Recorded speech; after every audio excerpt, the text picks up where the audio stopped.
Welcome everyone for the fourth session on Python programming language. In this session, I'm going to talk to you about modules, classes, objects, inheritance, as well as input-output of file reads and file writing. But before I do that, I want to bring your attention to the statement called return statement, which is very important if you are going to use functions with the facility to assign values out of the functions to a particular variable, which will help you to assign values when you call the function with the arguments and assign its value to a particular variable. Okay, otherwise you won't be able to assign that value to a variable when you call the function. So here is an example. I'm going to run that with Python programming as Python programming shell. Here is the example shell, and so let's do this. Define sum arg1 argument 1 comma argument 2, and then I'm adding add both, so total equal to arg1 plus arg2. Okay, and then let's say return total. Okay, so it's just a very simple one, but I'm going to show it to you the benefit of return here. Okay, return total. So when I do t1 equal to, so if I do sum 10 comma 20, it gives the answer, but it doesn't. It gives the answer as 30, but it is not stored anywhere. The variable total is is local in the program. It won't be here outside the program. So for example, if I ask for total, there is nothing there. But if I say t1 is equal to or total equal to, you can even put total equal to sum 10 comma 20, it is stored in the total now. Okay, now I can use the total inside the function as the total as a local variable, and I am using it as again a different type of local variable outside the function sum. So if I don't have return, let's try that one also. If I don't have return, this won't work, whatever I did. Right, let's do that. I want to show it to you. Total equal to arg1 plus arg2. I don't put return, right? I'm sorry, what is that? Okay. Why do we have to do the print here? You can ask. Go ahead, you can ask. Why do you need print without? I did without print before. I just want to show you the specific implication of with and without return. Okay, so enter, it's done now. Now if I say sum 10 and 20, it will print again the same value. But even if I try assignment t1 equal to, the idea is t1 equal to, even if I assign, the value will not be stored. Is that right? Really? Let's check it out. It looks very strange, right? Because when I call 10 20, oh, because 10 equal to 20, it didn't answer. Actually, that is the problem, that it didn't answer. You see, I can't assign anymore anything, and it won't work. Okay, no, a print is a different purpose. So even if you assign, it's not going to happen because there is no return statement. That's the important point I want to bring out. Okay, are you with me? So if you put print inside, it will print. But even then, okay, so that third possibility is it will print locally, but if I don't have return, still it will not store. That's the point. Okay, let's try that. Should we try that one? Okay, let's do that. arg1. Why is that it's giving arg2 same as before? Okay, fine. I'm going to define a new function, and then I'm saying total equal to arg1 plus arg2. Print. What is the print statement is? Inside the function. Why do you put that inside the function? Total, right? Equal to, inside the function, total equal to, right? All right. Here we go. Yes. Are you with me? And I still don't put in return. I'm saying it will print when I call the sum function, but it won't store the value. That's the point, right? Let's take it. Now I say sum 10 comma 20. When I called it, because I called it, it's going to print it. It should print with total value. It did. But will it store? Let's see, t1 equal to sum 10 comma 20. Will it store, do you think? Because when I call, because the function is calling sum, it is still working on the print function. But the question is, will it store the value t in t1? It didn't. So return statement is very, very important. Okay, you get it? Thank you. It took 5 minutes, so that's fine. Okay, let's move on to modules. And then subsequently I'll talk about classes, I'll talk about objects, and then again we will go into details of objects, and then input output files. With that we will close this session 4.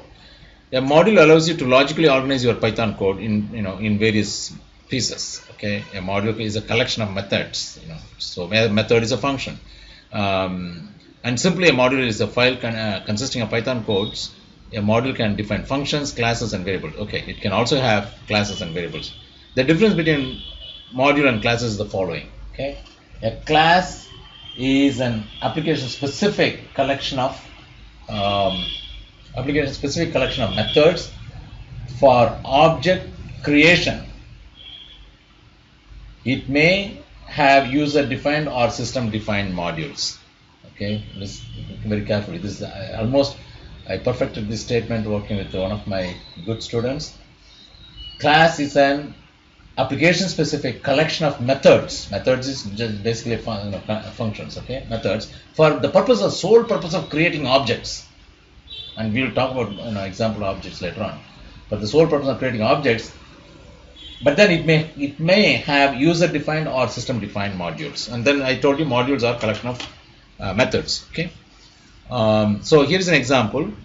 The Python code for a module named aname normally resides in a file named aname.py. So you use an editor to create aname.py, and I have created many py functions here. For example, I want to show you here this one, not this one, not this one. Let's go, not this one, but I'm going to go there. Okay, I'll show you what it is. Python 3.4. So all these things you can see that these are all test 1, 2, 3, 4, 5. I created them using an editor. Okay, I created them using an editor, and then I stored and named it as ending as py. So what I'm saying is, your module name should be same as your function. The Python, the module name aname. If you give a name to a module, that name should be the file name with the .py extension. Okay, that's the idea, with the .py. So if it is a aname is your module name, then the file name where you have a text editor creating all the methods into that should have the same name as aname.py. Okay, here is an example, support.py. Define, it's a function. I'm defining print function with the parameter par. Okay, and then print hello comma par return. So and we can use that later on to call this when we execute this module. First you have to call the module, and then you can by importing the module you have the access to the print underscore function, so you can call the print underscore function and execute it. So that's the idea. And modules may have hundreds of functions if needed. For example, math has lots and lots of functions, lots and lots of methods. So another statement another important statement that I want to bring up to you is import statement. You can use any Python source file as a module by executing an import statement in some other Python source file. Okay, so import the module name, for example import math. Okay, and if you say from math, that's another command called from math import star, that means all the functions from the math module. Okay, so here is, for example, I said import support, right? Because support.py was the earlier one, we created that support.py. That module name is support.py. Okay, that module name is support.py. So I import that into another program, let's say another program, and then I say support.print underscore function Zara, because Zara is the parameter. Then it prints, because it said it has a print function inside, hello colon par. That par is just substituted by Zara, so it becomes hello colon Zara. Okay, so the main point here is that you use the command import support Okay, import support to bring the support.py into your current support name.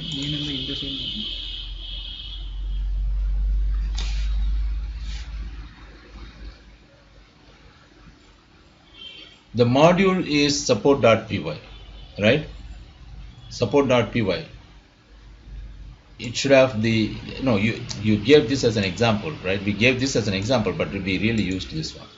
All right, that's why we say here import support. Okay, so and you can have any number of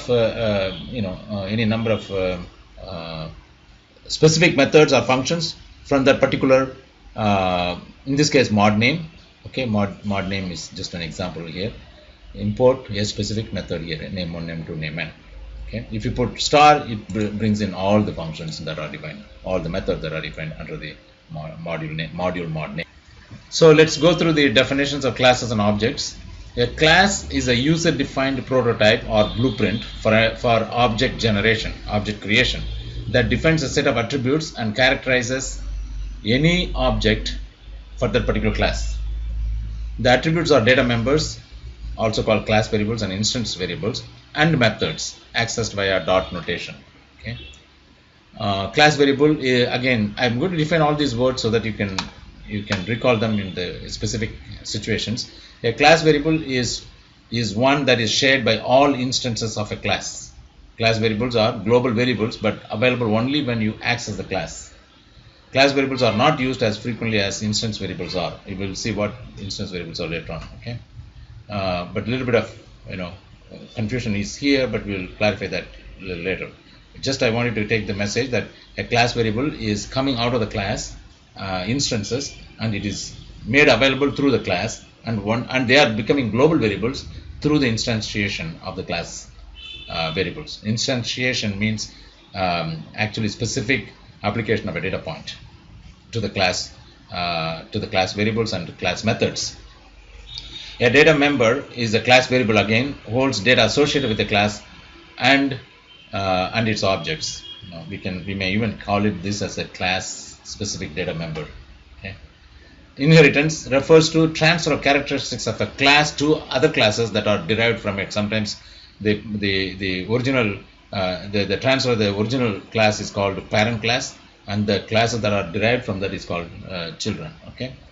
And then in this sheet, instance, an individual object of a certain class. Remember, classes are meant to be helping us to create objects, and an individual object of a certain class is called instance. An object, also named obj, for example, that belongs to a class circle, for example, could be area or the circumference, or given an angle, a segment of the arc, and so on. Okay, there are three objects that I can define out of the circle. Okay, but the class name is circle. Okay, next I want to go and give you a few more words. Instantiation refers to creation of an instance of a class, which is also the output of that will be an object. Okay, and finally, an object is an unique instance of a class structure. Again, I'm repeating all these things from different angles, because I already defined what is meant by an object, which is the instantiation of a class given a data point. So unique object refers to, again in a different words, a unique instance of a data structure that is defined by a class, by its class. An object comprises both data members and methods. Okay, so it's a little bit more details about what is meant by object, but it's really coming out of the class through a data specific instantiation. All right, let's create a class here. I'm going to give you an example. Let's say employee. So in the case of employee, common the first one could be a class. It starts with class and then the class name employee, and then the first line is within quotes is describes the class, what it means, common base class for all employees, and the employee count is equal to 0, and you have to do the init. You have to use the init. You have to define the init function. By that you have to use these parameters. Always self should always be there, and then whatever the additional variable you want to create, you can add them out, but self is the minimum one you have to use. Okay, for example, self.name is equal to name. So you will see when we apply this how the objects are created using this class. self.name refers to name, self.salary refers to the salary of that particular person with that name, and then he is coming out as the first member in the count, total count. And then we can also display the class. Helps you to display for which a function is defined, display count of that particular employee's number. Maybe you can call this actually employee ID, for more clarity, even though it also has the purpose of a total number of employees in the company. And then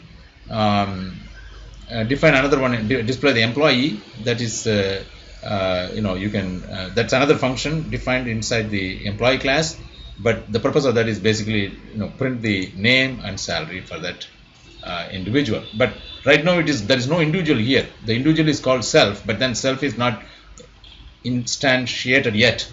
Okay, so when you instantiate that with a specific individual name and salary, that becomes the employee dot name will become that name, employee dot salary will become that person's salary, and then employee dot count, employee count will become what is the total number of the employee with that particular individual's name in the register. Okay, so so those are this is the kind of definition of a class. Let's apply that one and see what happens. It is here, yes. So creating instance of an object. So to create instance of an object, you call the class using class name and pass in whatever argument its init function has it. Okay, so this would create first object of employee class. Employee1 is equal to employee, because employee is the class. Remember, I am instantiating with Zara, and then salary is 2000. That's what this means. So when I display employee1 display employee, then I will be let's access that little later. Let's do one more employee. That is, this would create second employee, a second object of the employee class. em2 is equal to employee name is money, and then salary is $5,000 per month, let's say. So you can access that these objects in the following way. If you just say employee emp1 dot display employee, then you are going to display the name and salary of that particular employee 1, which will be Zara 2000. When you do emp2 dot, that means you are creating this, accessing this object display employee 2, then you are going to get the same thing, and that is money with salary 5000. Then you can print total employee. %d refers to the decimal value. It could be for integer also. You can use that employee count, but in this case integer employee count. Okay, so let's see that. Actually, you can use this class in your Python editor. That is this editor that we talk about, the shell editor, and then you can call that and then see the values. Can we do that now? Just as an example, let's do that. So I'm going to create the class employee. Are you with me? Class employee colon. So what I'm going to do is, because when I try to define the class employee, I had some error. So what I decided to do is went and edited the complete file. The file is here, and made sure that all the proper there are no errors in indentation, and there are no errors in the group of scripts, the script after the colon for each one of the functions. I made sure everything is correct, and then I copy and pasted that. In the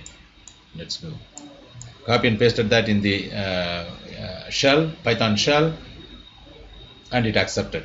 Okay, so now class employee is defined. Now using class employee, I can create the objects. The purpose of this is to create employee objects.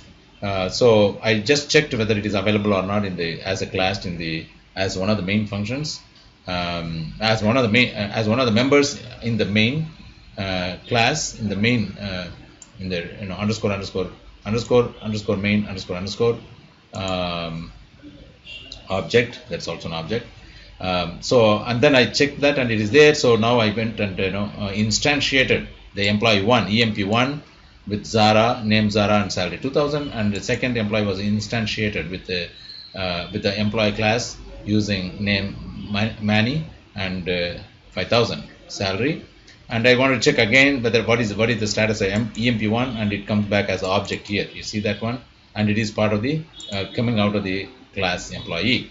And now I just checked I called the object name for the EMP1. It came out exactly like Zara, and then I displayed the so I know everything is working. So now I displayed I use the object display employee as a function on the EMP1. It gives me all the details about it displays about the employee 1, and I do the same thing for the employee 2. It is coming out to be nice and clean. And then finally I apply the function, or also the calls object here in this case, display count, and it says total employee is equal to. So everything is working clean and nice, and I use the example of class employee in this case to talk about class, to talk about objects, and to talk about instantiation, and also how to actually create classes, and then within the classes you got functions which can be instantiated with data specific information to create objects. Okay, so so let's go to the notes that I was sharing with you, the PowerPoint deck. So this example we worked out.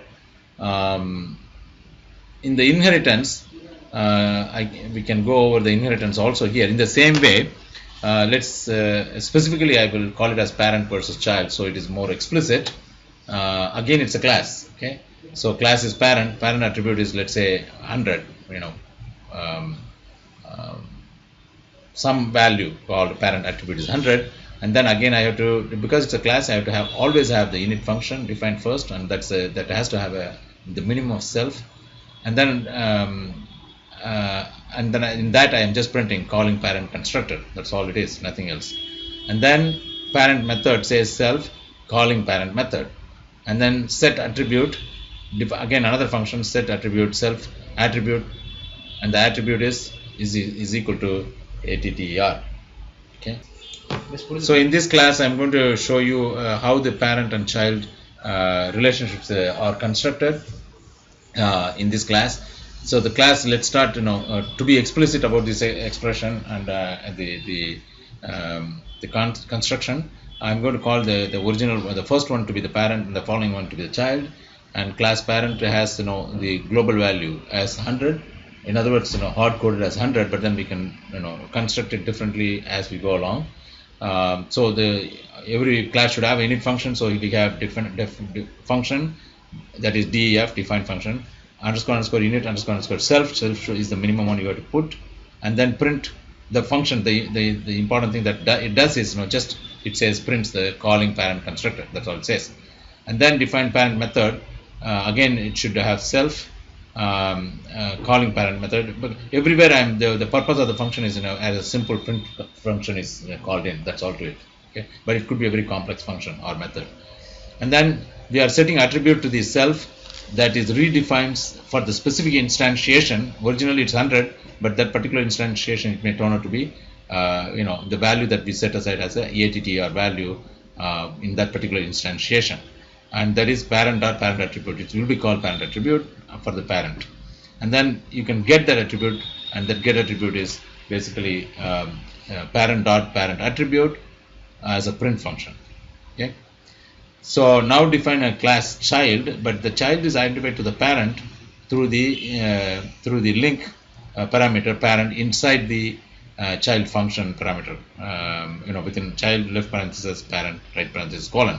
Now again child has to have a init function, so it is self, and then the function, actually the functional part that executes is print function basically. And then we also say there is a method you can define, the child method. That's again a simple maybe somewhat sillier here to just call again a print as a function. So what happens is, if you call C as child, then C child method is really child calls its method, that is the last one.